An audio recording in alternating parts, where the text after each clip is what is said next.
गुरुजी सदा सहाय। ॐ नमः शिवाय। गुरुजी सदा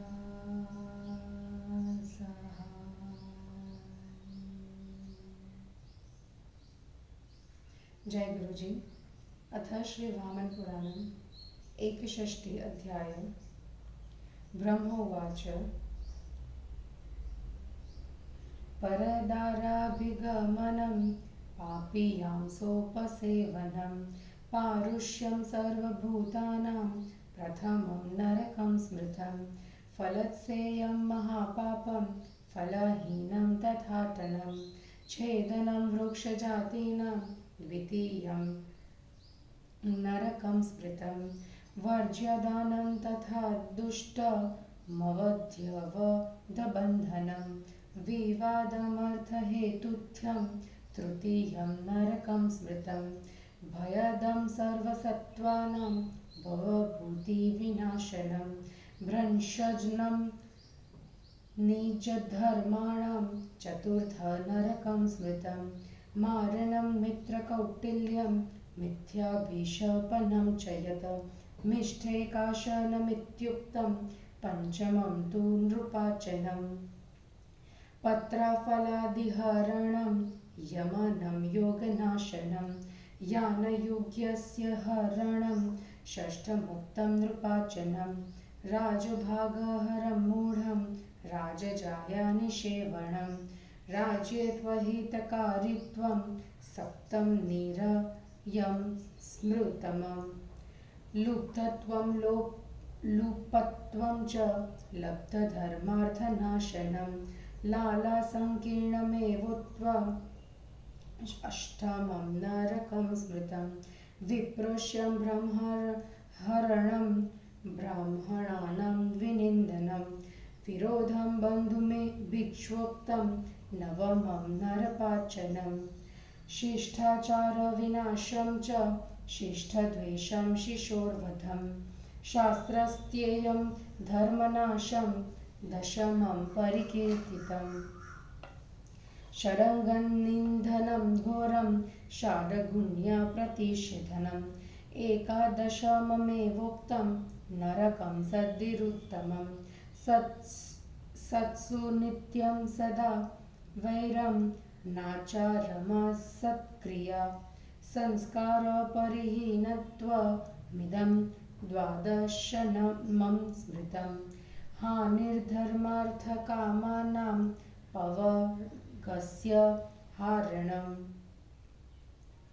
संभेदः सविदा मे तत त्रयोदशममुच्यते कृपणं धर्महीनं च यदवर्ज्य यच्च वहीन्द्रम चतुर्दशममेवोक्तं नरकं तद् विगर्हितम् अज्ञानं चाप्यसूयत्वं शौचमशुभवहं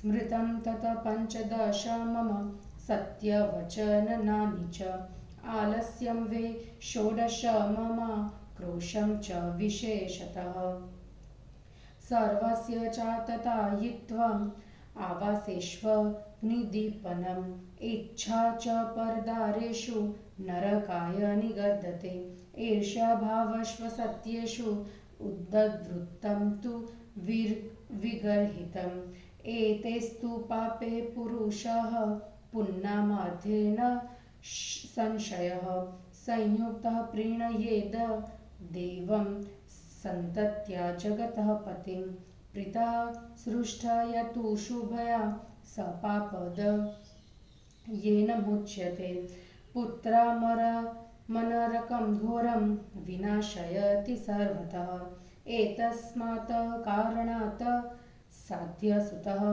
पुत्रेति गतते अतः परं प्रवक्ष्यामि शेषपापस्य लक्षणं ऋणं देवर्षिभूतानां मनुष्याणां विशेषतः पितॄणां च द्विजश्रेष्ठ सर्ववर्णेषु चेकता ओंकारादपि निवृत्तिः पापकार्यकृतश्वयः मत्स्यादक्ष्व महापापं गम्यागमनं तथा धृतादिविक्रयं घोरं चण्डालादिपरिग्रह स्वदोषाच्छादनं पापं परदोषप्रकाशनं मत्सरित्वं वाग्दुष्टत्वं निष्ठुरत्वं तथा परं टाकित्वं तालवादित्वं नाम्ना वाचाप्यधर्मजम् दारुणत्वमधार्मिक्यं नरकावहमुच्यते एतेष्वपापे संयुक्तः प्रीणयेद यदि शङ्करं ज्ञानाधिकमशेषेण शेषपापं जयेत् ततः शारीरं वाचिकं यत् तु मानसं कायिकं तथा पितृमातृकृतं यच्च कृतं यच्चामृश्रितैर्नरे भ्रातुभिर्बान्धवेष्वापि तस्मिन्नञ्जन्मनि धर्मज तत्सर्वविलयं याति सधर्मः सुतशिष्ययोः विपरीते भवेत् साध्य विपरीतः पदक्रमः तस्मात् पुत्रस्व शिष्यस्वविधातत्वो विपश्विता एतदर्थमभिध्याय शिष्यश्रेष्ठतरसुतः शेषात् तारयते शिष्यः सर्वतोऽपि हि पुत्रकः पुलत्स्य उवाच पितामहवचः श्रुत्वा साध्यः प्राह तपोधनः त्रिह सत्यं तव पुत्रोऽहं देवयोगं वदस्व मे तमुवाच महायोगी त्वन्मा तापितरो यदि दास्यते च ततः सुनुर्दायादो मेऽसि पुत्रक सनत्कुमारः प्रोवाच दायादपरिकल्पता कल्पना येयं हि भवता प्रोक्ता तां मे व्याख्यातुमर्हसि तदुक्तं साध्यमुख्येन वाक्यं श्रुत्वा पितामहः प्राह प्रहस्य भगवान् शृणु वत्सेति नारद ब्रह्म उवाच ओरसः क्षेत्रजैशेव दत्तः कृत्रिम एव च कुटोत्पन्नो पविद्वश्व दायदा बान्धवास्तु षट् अमीषु षट्सु पुत्रेषु ऋणपिण्डधनक्रियाः गोत्रसाम्यं कुले वृत्तिः प्रतिष्ठा शाश्वती तथा कानिनश्व सहोदर्श्र कृतः पौनर्भवस्तथा स्वयं दत्तः पार्श्वः षड्दायादबान्धवाः अमीर्भिरुणपिण्डादि कथा नैवेह विद्यते नामधारक एवेह न गोत्रकुलसम्मतः तथा तस्य वचनं श्रुत्वा ब्रह्मणः सनकाग्रजः उवाचैषां विशेषं मे ब्रह्मन् व्याख्यातुमर्हसि ततो ब्रवीत सुरपतिर्विशेषं शृणु पुत्रक औरसो यः स्वयं जातः प्रतिबिम्बं मिवात्मनः कलिबोन्मत्ते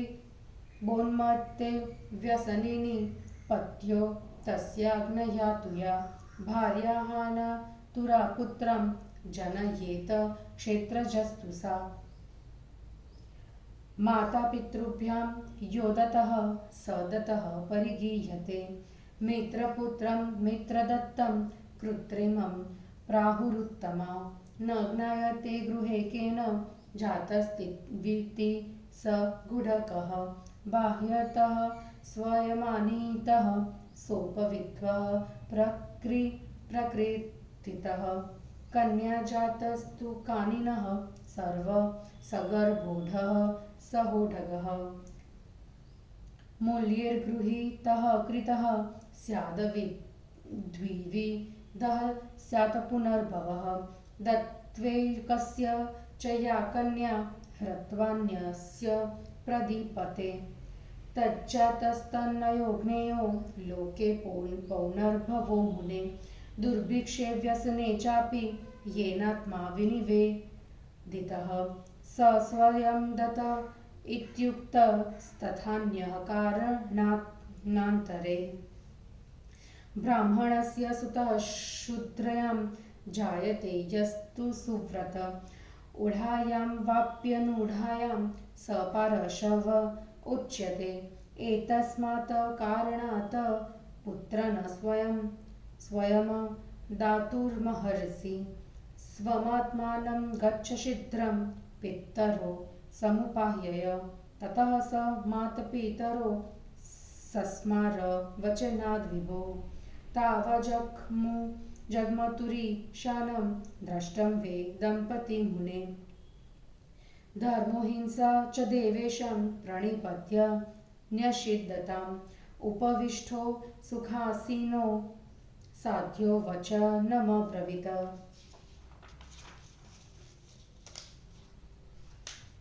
सनत्कुमार उवाच स चोक्तवान् मां पुत्रार्थे तस्मात् त्वं दातुर्महर्षि तावेव मुक्तो पुत्रेण योगाचार्य पितामहम् उक्तवन्तो प्रभोऽयं हि आवयुत्सन्नयस्त्वः अध प्रभृत्ययं पुत्रस्तव ब्रह्मन् भविष्यति इत्युक्त्वा जग्मतुस्तूर्ण येनेवाभ्यागतो यथा पितामहोपितं पुत्रं साध्यं सद्विनयान्वितं सनत्कुमारं प्रोवाच योगं 12पत्रकं शिखासंस्थं तु ओंकारं मेषोऽस्य शिरसि स्थलः मासो वैशाखनामा च प्रथमं पत्रकं स्मृतम् नकारो मुखसंस्थ्यो हि वृषस्तत्र प्रकीर्तितः ज्येष्ठमासश्वतत्पत्रं द्वितीयं परिकीर्तितं मोकारो भुजयोर्युग्यं मिथुनस्तत्र संस्थितः मासो आषाढनामा च तृतीयं पत्रकं स्मृतं भकारं नेत्रयुगलं तत्र कर्कटकः स्थितः मास श्रावण इत्युक्तः चतुर्थपत्रकं स्मृतं गक्कारं हृदयं प्रोक्तं सिंहो वसति तत्र च मासो भाद्रस्तथा प्रोक्तः पञ्चमं पत्रकं स्मृतं वकारं कवचं विधत कन्या तत्र प्रतिष्ठिता मासश्वाश्वयुजो नाम षष्ठं ततपत्रकं स्मृतम् तेकारमस्त्रग्रामं च तुलाराशिः कृताश्रयः मासश्वकार्तिको नाम सप्तमं पत्रकं स्मृतं वाकारं नाभिसंयुक्तं स्थितस्तत्र तु वृश्चिकः मासो मार्गशिरो नाम त्वष्ठमं पत्रकं स्मृतं सुकारं जधनं प्रोक्तं तत्रस्तश्व धनुर्धरः पौषेति गदितो मासो नवमं परिकीर्तितं देकारश्वोरुयुगलं मकरोऽप्यत्र संस्थितः माधो निगदितो मासः पत्रकं दशमं स्मृतं वाकारो जानुयुग्मं च कुम्भस्तत्रादिसंस्थितः पत्रकं फाल्गुनं प्रोक्तं तदेकादशमुत्तमं पादो यकारो निमोऽपि स चैत्रे वसते मुने इदं द्वादशमं प्रोक्तं पत्रं वे केशवस्य हि द्वादशारं तथा चक्रं षण्णाभिद्वियुतं तथा त्रिव्यूहमेकमूर्तिष्व तथोक्तः परमेश्वरः एतत् तवोक्तं देवस्य रूपं 12पत्रकं यस्मिज्ञाते मुनिश्रेष्ठ न भूयो मरणं भवेत् द्वितीयमुक्तं सत्त्वाढयं चतुर्वर्ण चतुर्मुखं चतुर्बाहुमुदाराङ्गं श्रीवत्सधरमव्ययं तृतीयस्तामसो नाम शेषमूर्ति सहस्रणपाद सहस्रवदनः श्रीमन् प्रजाप्रलयकारकः। चतुर्थो राजसो नाम रक्तवर्णश्वतुर्मुखः। द्विभुजो धारयन्मालां सृष्टिकृच्चादिपुरुषः। अव्यक्तात् सम्भवन्त्येते त्रयो व्यक्ता महामुने। अतो मरीचि प्रमुखात्स्थान्येऽपि सहस्रशः।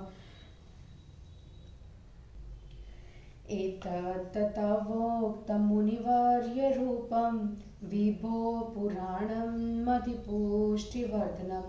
चतुर्भुजं तं समरूर्धुरात्मा कृतान्तवाक्यात् पुनराससाद। तमागतं प्राह मुने मधुध्यन्नः प्राप्तोऽसि केनासुरकारणेन।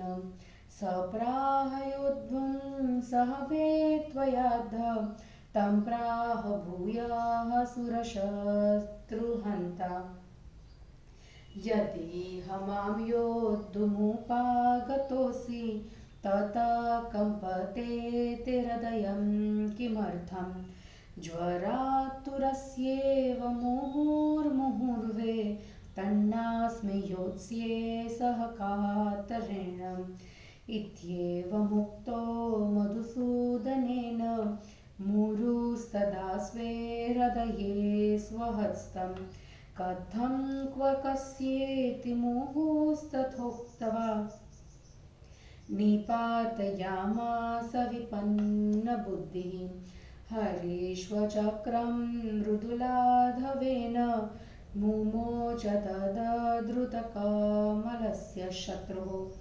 चिच्छेददेवास्तु गतव्यथा भवन देवं प्रशंसन्नि च पद्मनाभम्।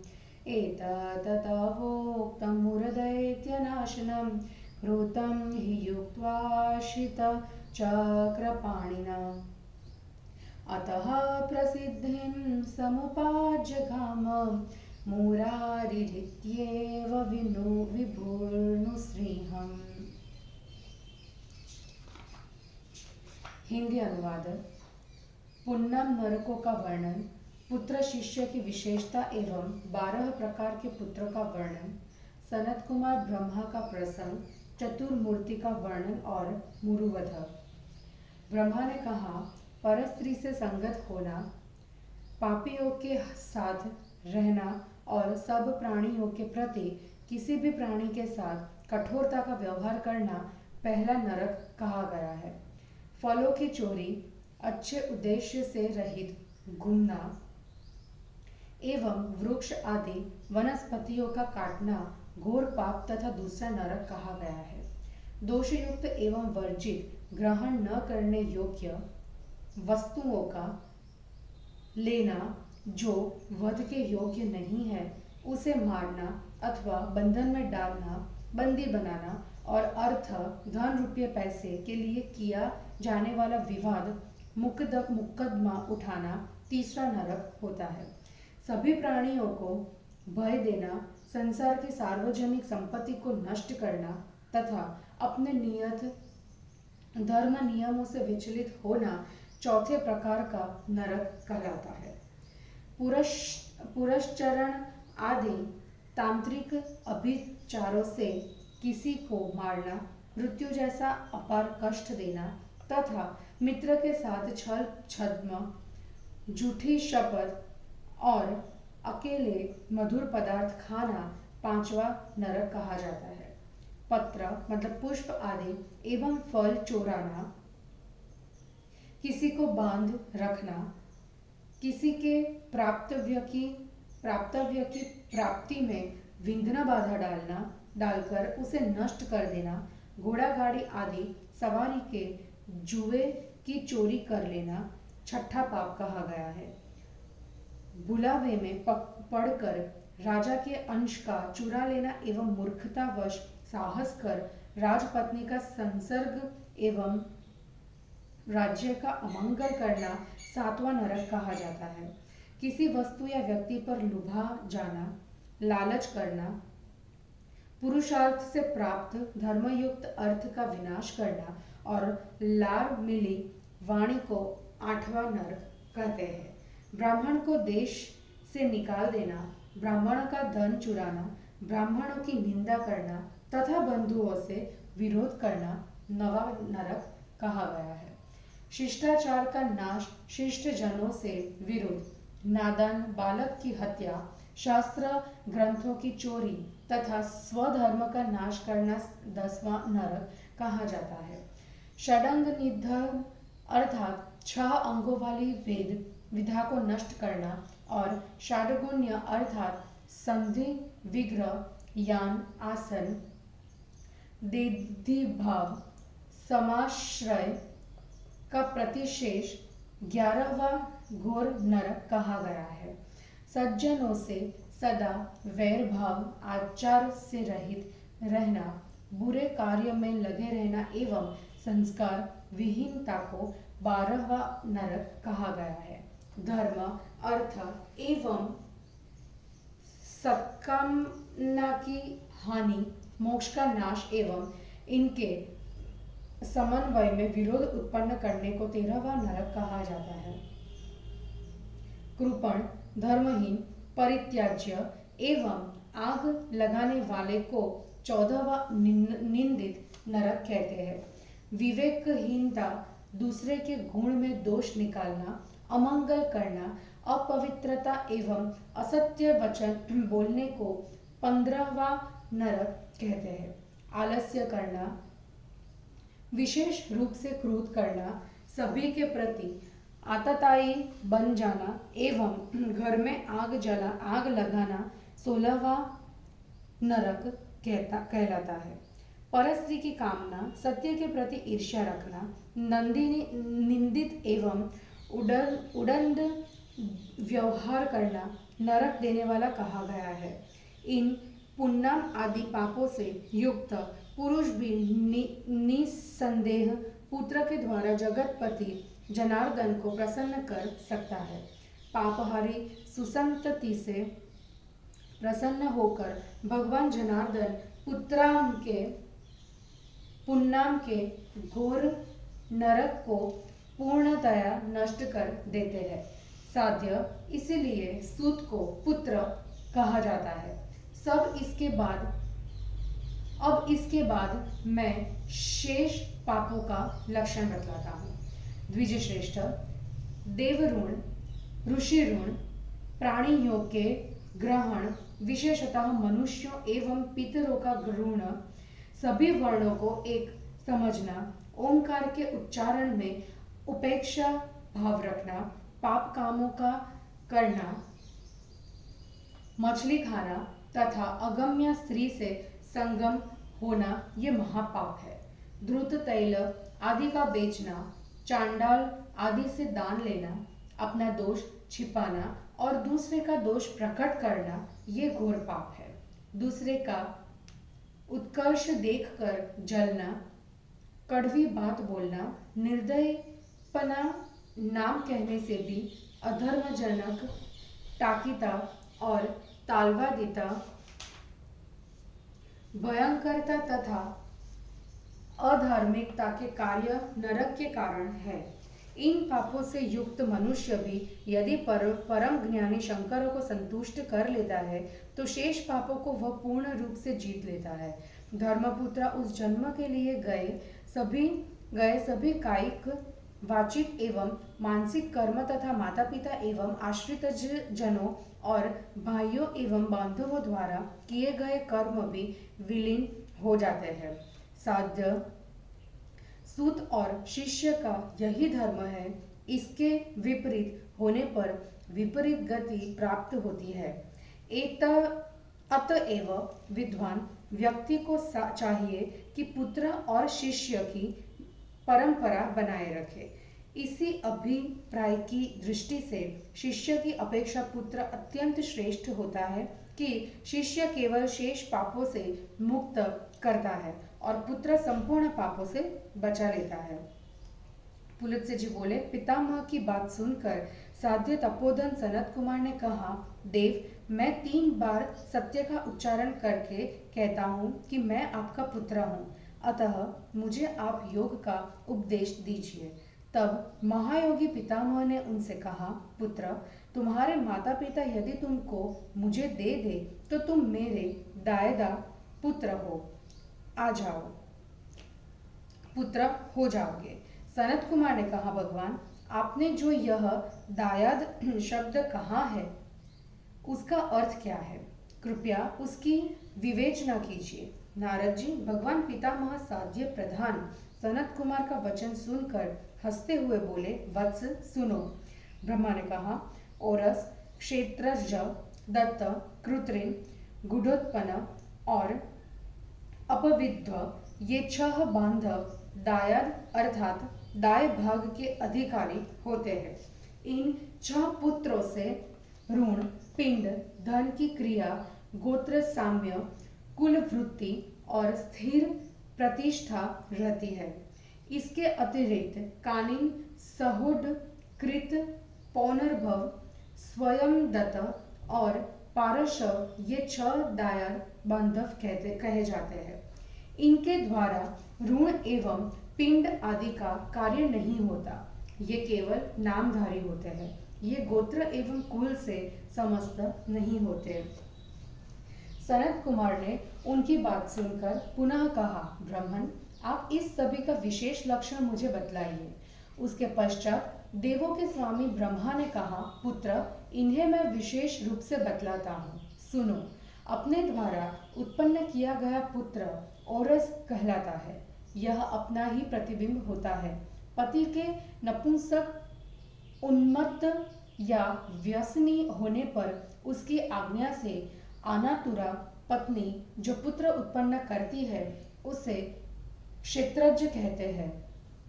माता पिता यदि दूसरे को अपने पुत्र को सौंप दे तो वह दत्तक कहा जाता है। श्रेष्ठ जन मित्र के पुत्र और मित्र द्वारा दिए गए पुत्र को कृत्रिम पुत्र कहते हैं। वह पुत्र गूढ़ होता है जिसके विषय में यह ज्ञान न हो कि गृह में किसके द्वारा वह उत्पन्न हुआ है। 12 से स्वयं लाए हुए पुत्र को अपविद्व कहते हैं। कुमारी कन्या के गर्भ से उत्पन्न पुत्र का नाम कानिन होता है। गर्भिणी कन्या से विवाह के बाद उत्पन्न पुत्र को सहोड कहते हैं। मूल्य देकर खरीदा हुआ पुत्र कृत पुत्र कहलाता है। पुनर्भव पुत्र 2 प्रकार का होता है।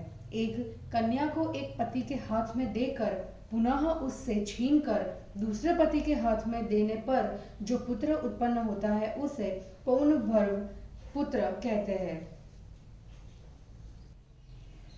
दुर्भिक्ष, व्यसन या अन्य किसी कारण से जो स्वयं को किसी दूसरे के हाथ में समर्पित कर देता है उसे स्वयं दत्त पुत्र कहते हैं। सुव्रत, ब्याही गई या कुंवारी अविवाहित शूद्रा के गर्भ से ब्राह्मण का जो पुत्र होता है उसका नाम पार्श्व पुत्र है। पुत्र, इन कारणों से तुम स्वयं आत्मदान नहीं कर सकते, अतः शीघ्र जानकर अपने माता पिता को बुला लाओ। मुने, इसके बाद सनत कुमार ने विभु ब्रह्मा के कहने से अपने माता पिता का स्मरण किया। नारद मुनि वे दंपति पितामह का दर्शन करने के लिए वहां आ गए। धर्म और अहिंसा दोनों ब्रह्मा को प्रणाम कर बैठ गए। उनके सुख से बैठ जाने पर सनत कुमार ने यह वचन कहा।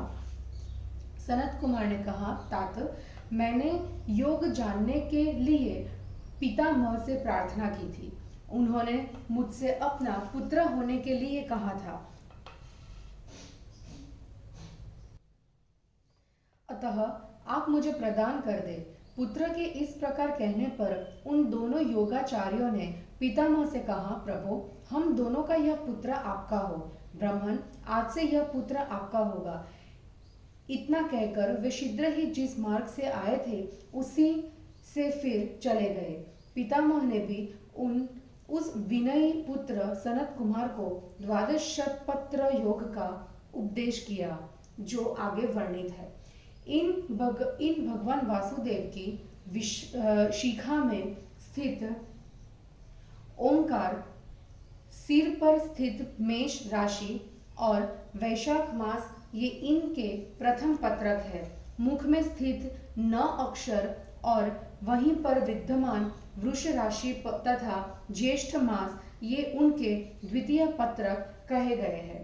दोनों भुजाओं में स्थित अक्षर मिथुन राशि एवं आषाढ़ मास ये उनके तृतीय पत्रक है।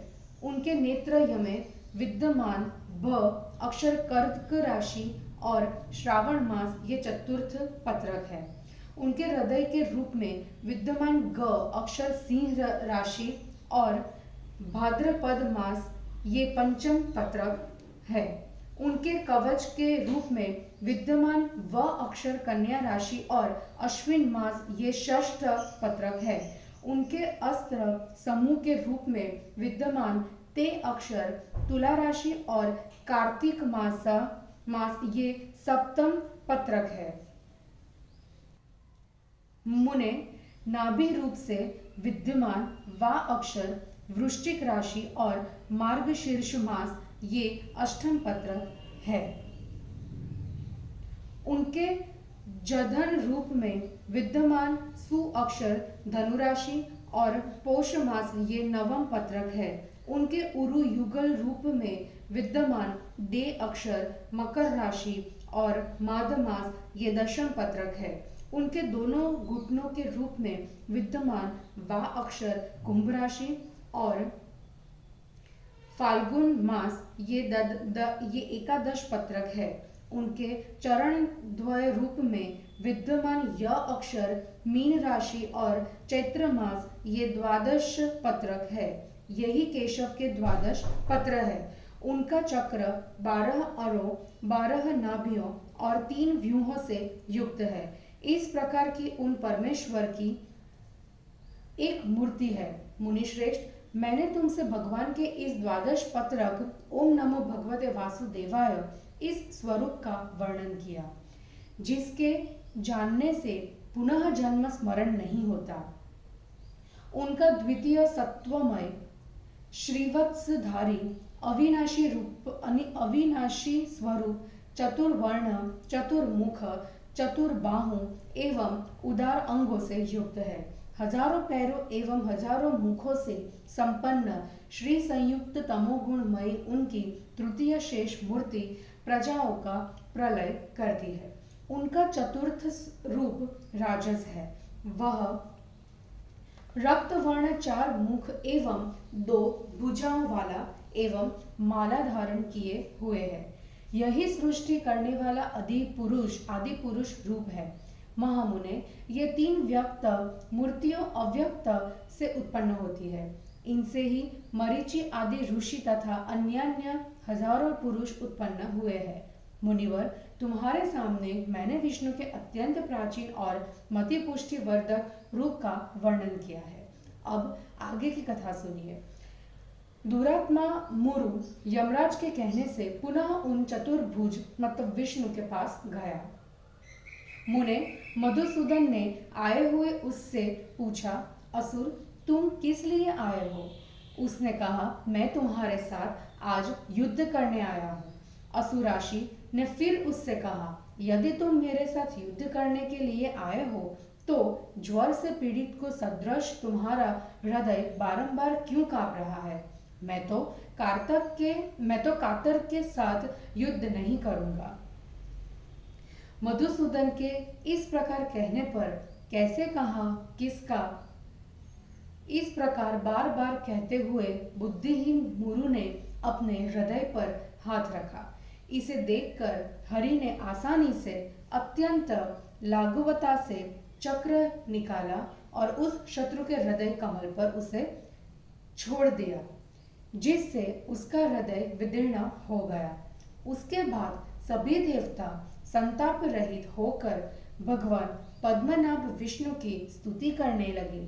मैंने ब्रह्मा ने तुमसे तीक्ष्ण चक्र धारण करने वाले विष्णु द्वारा कौशल से किए गए दैत्य के विनाश का वर्णन किया। इससे विभु नृसिंह मुरारी नाम से प्रसिद्ध हुआ। और इस प्रकार श्री वामन पुराण में 61वां अध्याय समाप्त हुआ। जय गुरु जी।